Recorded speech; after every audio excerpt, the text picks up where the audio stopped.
The Senate must be called back into session immediately. Donald Trump conducted an illegal and unconstitutional strike on Iran this morning.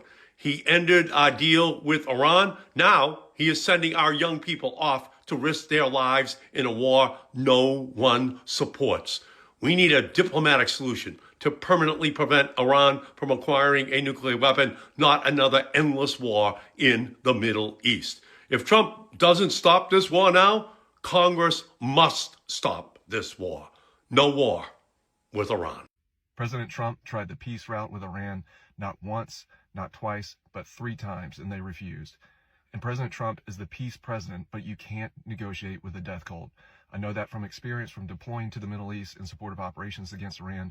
Remember, they have killed nearly 1,000 American service members since 1979, and they continue to chant death to America.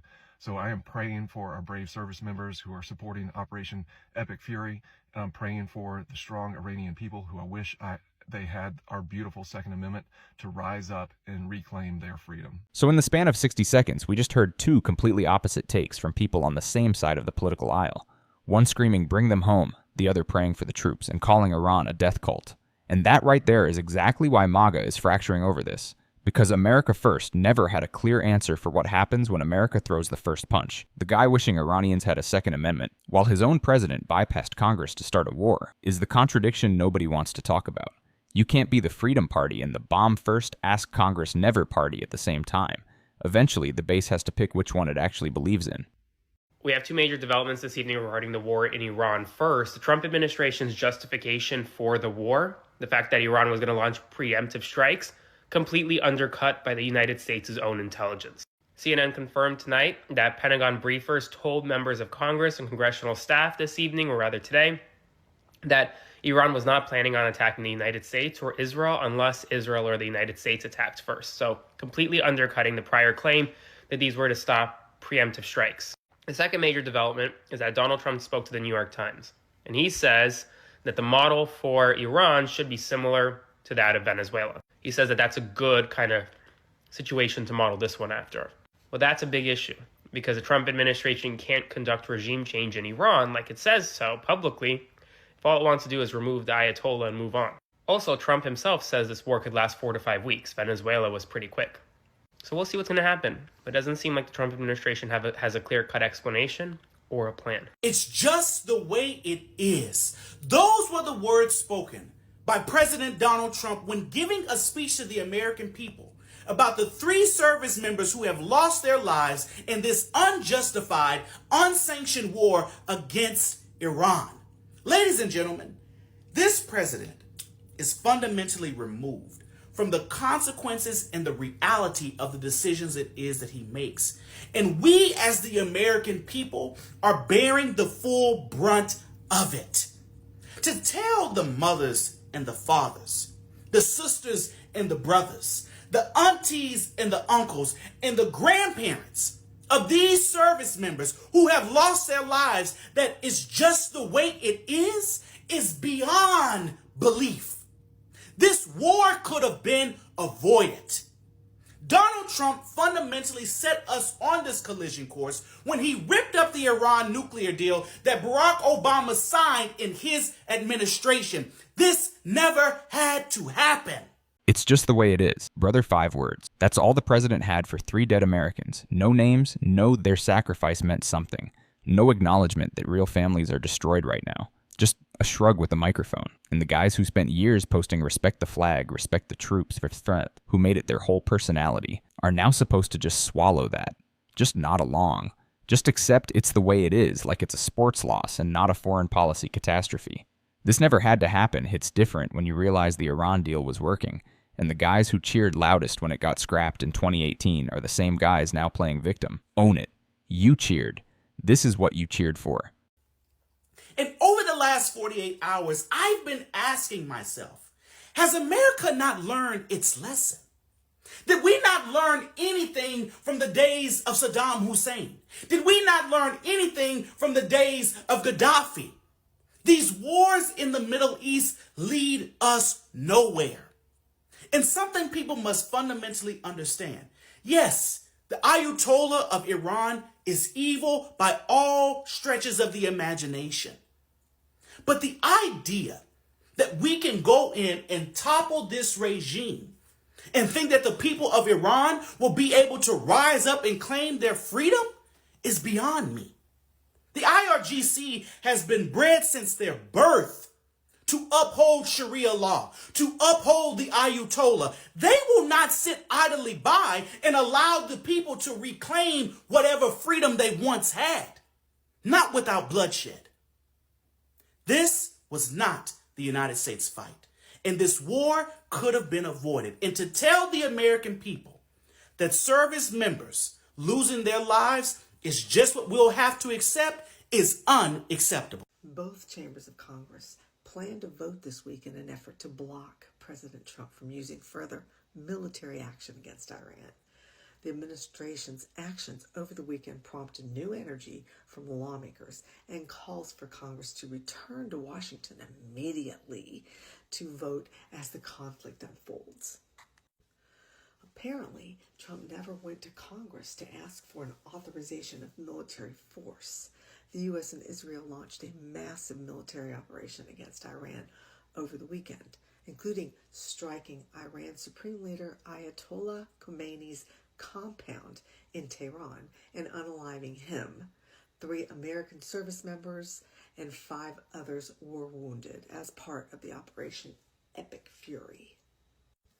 Lawmakers are aiming to block further military action without authorization under the 1973 War Powers Resolution. He's not supposed to enter armed conflict without consent from the legislative branch. Okay, so now Congress wants to act. Now they're rushing back to Washington. Now the War Powers Resolution matters. Where was this energy when the strikes were being planned? Where was the oversight, the briefings, the constitutional conversation before bombs started falling?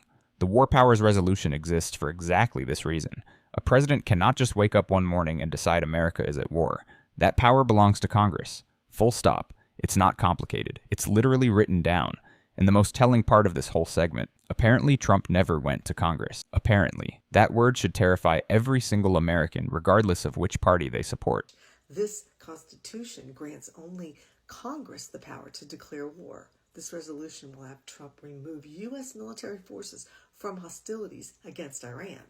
But in the end, Trump may be in a position to veto the resolution, so it could be a moot point, depending on these Democrats that are still on the fence. Shouldn't America put their foot down against the Islamic Republic of Iran? I mean, what happens if we withdraw now? They're in a retaliation mode as it is. I think it's a stupid move to back out now. And here's where it gets really uncomfortable. Because this argument, we're already in it, pulling out is worse, is not a MAGA argument. It's not a Democrat argument. It's just the oldest trap in military history. It's the sunk cost fallacy with human lives as the price tag. We already spent this many, so we gotta spend more to make it worth it. That's not strategy. That's momentum pretending to be logic. This exact sentence has been spoken before every single escalation and every single conflict America has gotten stuck in. Vietnam, Iraq, Afghanistan, word for word, different faces, same sentence. The people saying stupid to back out now are the same people who said just 2 more weeks in Afghanistan for 19 years. I just heard that the television headquarters in Tehran of state TV has been bombed, destroyed. It's something that NATO nations love to do, to destroy media. They have a propaganda media system in their countries that they want to use to prevent their populations understanding what the world is like. But of course, they also want to stop organizations within Iran from telling the truth about this war. The news that the television station in Iran has been destroyed, just as, say, Belgrade TV during the illegal war, NATO war in Yugoslavia, was bombed. The news came as it became apparent that Iran had been lying about the assassination by the United States of Ali Khamenei, the leader of Iran. The assassination and kidnapping of leaders by NATO countries has a long history. It has to be said that for all his faults, the so-called supreme leader defended to the last the Palestinian cause and the cause of liberation struggles in the region, especially during the genocide on Gaza supported by Britain, the European Union and the United States, the genocide of our century. There must have been so many times that there were pressures for Iran, especially in the new BRICS emerging world, to abandon the Palestinians for favor from the powerful NATO nations exercising genocide in the region. He never flinched from his support for the voiceless and the poor. Let me be straight with you guys. This segment is coming from a very specific angle. Pro-Iran, anti-NATO, and chunks of it are pure propaganda. I'm not sugarcoating that. But the civilian casualty question is legitimate, and it deserves a real answer. Primary school girls, a port city, these aren't military targets, and if you only care about civilian casualties when it fits your narrative, you're not actually against civilian casualties, you're just against the other team. Look, you can think Iran's leadership is a brutal, oppressive regime and still acknowledge that dead children are a catastrophe worth talking about. Those two things can coexist. Only in propaganda are they mutually exclusive. The moment you stop being able to hold both truths at the same time, someone else is doing your thinking for you. Alas, now Iran appears to be targeting civilians in GCC countries, not the military bases that occupy the region. It's interesting that Iran is choosing to do this just when possibly they could have gained even more support amongst GCC countries against the Trump administration's desire to destroy and annihilate a country so large, so dominant in this region as Iran, so ancient a culture. Of course, the lies never stop ending with NATO nation propaganda media. The worst thing is that no front page in a NATO nation will talk about the upwards of 100 young primary school girls killed in the US-Israeli attack on a school, primary school in southern Iran near the port city of Bandar Abbas. It's a testament to the extreme violence and nihilism, arguably, of NATO nation ideas. And those ideas, of course, were railed against by the successors of Khamenei. What now for Iran? One can only presume that Trump and NATO nations will seek some kind of off-ramp as the people of all NATO nations now are threatened by the impact of the closure of the Strait of Hormuz. The Strait of Hormuz. 20% of the world's oil supply flows through that narrow strip of water, and Iran just threatened to close it. This is where the war stops being a cable news argument and starts hitting everybody in the wallet. Gas prices, supply chains, inflation, everything that was just starting to stabilize. And remember, the people who voted for Trump largely did so because of economic pain. The cost of living, groceries, housing, they wanted relief. And now the foreign policy decisions of this administration could light that economic situation on fire all over again. The irony of America First potentially triggering a global oil crisis that hammers American families first is not lost on me. Massive breaking news. Trump announces war on Iran. I'm going to break down in this video how unbelievably important this is, life-changing for you, around the financial implications of what was just announced. At 12:47 a.m., Trump announced full-scale war on Iran. Now I'm going to focus on the macro, microeconomic, and the financial implications, and I'm going to tie back to historical patterns. And I'm going to share with you how we are protecting our family's ecosystem. I'm going to stay in my lane. None of this is financial advice. I'm only sharing with you my study of patterns, historical patterns, spiritually, physically, and financially. Ray Dalio's changing world order, the fourth turning, the 36-year cycle that just ended, moved us from financialization, debt expansion, from centralization to decentralization. Ray Dalio's changing world order, where he studies the fall and rise of superpowers that always end up, in a massive economic change in a financial system. So get a pen and paper out, get ready to understand how this cycle works. Do your own research. You gotta pay attention, because you're paying for your attention. Around 1930, our parents went into their crisis stage, the Great Depression, which completely destroyed them economically and pulled us deeper into centralized banking. 1913, the Federal Reserve was created, not federal nor reserve. Since the Federal Reserve was created, dollars collapsed 96 to 97%. They went into a massive crisis stage financially. Then World War II came, and after World War II, a new economic order came in, a new world order. There's not by chance that Ray Dalio's X post he just did recently has almost 80 million views. People are ready to understand this. So they came back after World War II. The BIS was created. The IMF was created. The World Bank was created. America became the world's reserve currency. Bretton Woods. We went into a new economic order. They packaged up for our grandparents the middle class, which was packaged in safety, predictability, pensions, the American dream, got a home, a car, and you can borrow against your future self. Go to school, get a job, get a good pension, stick with a company for 30, 40 years. Compliance. This is where it gets important for you to understand. 1971, we detached from the gold standard, making our money fake. Back into the 70s, went into super high inflation. Went into Reaganomics, and by 1988 to 1990, this is a 36-year cycle, is we went into full financialization. That's when money got detached from reality, and now we caught this ball. The wealth gap started to become massive, and by 2000s, Clinton brought in subprime mortgages where people with lesser credit profiles could get a mortgage, shaking the housing market, started the ripple in the housing market. Now this is really important. In 2006, started our crisis stage. 2006 to 2008, we went into our biggest financial collapse. Our grandparents was 1913 to World War II. Ours was 2008 to 2009, which 2009 started our crisis stage, which is 2009 to 2030. I've been sharing with you exactly what's going to happen. Save this video and come back to this after 2030. So our crisis stage started in 2009. Bitcoin was created in 2009, right after the biggest financial collapse in history for us. Brazil, Russia, India, China, and South Africa came together to de-dollarize. By 2012, Ripple was created, which created XRP, a new bridge currency for a new form of monetary system. Bitcoin, a new form of gold for a new form of monetary system. Our crisis stage ends in 2030, which takes us into the New World Order. Okay, I'll give him this. The Ray Dalio framework is real. The concept of long economic cycles, the rise and fall of reserve currencies, the pattern of debt expansion followed by crisis. These are legitimate ideas studied by serious economists. But here's where the logic train goes off the rails. Taking a real framework and then using it to justify buying whatever asset this particular guy happens to be selling. That's not analysis, that's a sales pitch wearing a suit.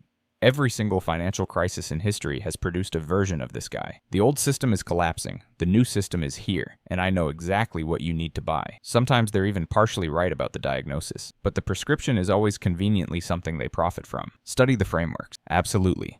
Just be very careful about who's handing you the homework. There's 5 economic factors that Ray Dalio talks about. There's 4 factors that come about before war and bullets fly. And as he announced at 12:47 last night, the bullets are going to fly, which is going to pull us into the New World Order after 2030, which is going to be your new economic system. The 5 war narratives are tech war, capital war, trade war, geopolitical, and then bullets fly.